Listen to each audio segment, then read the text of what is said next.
আসসালামু আলাইকুম প্রিয় দর্শক, যারা সৌদি আরব আছেন তাদের জন্য এই ভিডিও। আসলে অনেক সময় আমরা কাজের ক্ষেত্রে গিয়ে অসুস্থ হয়ে যাই।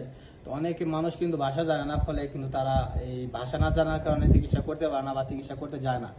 তো আজকে আপনাদেরকে আমি কয়েকটা ভাষা ওয়ার্ড জানিয়ে দিব, খুবই সহজ ভাষা, যাতে আপনি হসপিটালে গিয়ে বললে আপনি অন্তত চিকিৎসাটা পেতে পারেন। তো প্রিয় দর্শক, আপনাকে প্রথমে কি করতে হবে? আপনি যদি অসুস্থ হন তাহলে আপনি হসপিটাল যাবেন, তো আপনাকে বলতে হবে আনা একবার হসপিটাল বা আনা এরিদ হসপিটাল, যে কোনো একটা বলে হবে। তো আপনি হসপিটালে যেতে পারবেন, কেউ নিয়ে যাবে বা আপনি যাবেন।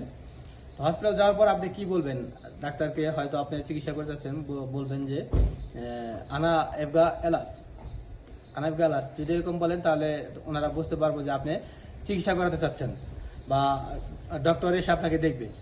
তো এখন চিকিৎসা করার পর আপনি চিকিৎসা করলেন, এখন মেডিসিনটাকে আরবিতে কি বলে সেটা হয়তো আমরা অনেকে জানি না। তো সেখানে যদি ডক্টরের মেডিসিন দেয় তাহলে তো দিলই, আর যদি না দেয়, আপনি যদি মেডিসিন চান তাহলে বলবেন যে আনা একবার দাওয়াই, মানে দাওয়াই মানে মেডিসিন, ওষুধ, আপনি বলবেন দাওয়াই। এখানে কিন্তু দাওয়াই বলে। তো এই তিনটা জিনিস যদি আপনি বলতে পারেন হসপিটালে গিয়ে, তাহলে আপনি চিকিৎসা করতে পারবেন। তো সেটা আপনি কি বলবেন যে মুস্তাশফা মানে হসপিটাল, এলাস মানে চিকিৎসা, দাওয়াই মানে ওষুধ।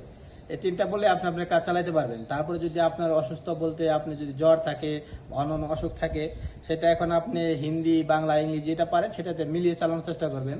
যদি জ্বর থাকে তাহলে বলবেন তাপ, তাপ বললে ওরা বুঝে, তো আপনাকে চিকিৎসা করবে। আশা করি দর্শক বুঝতে পারছেন।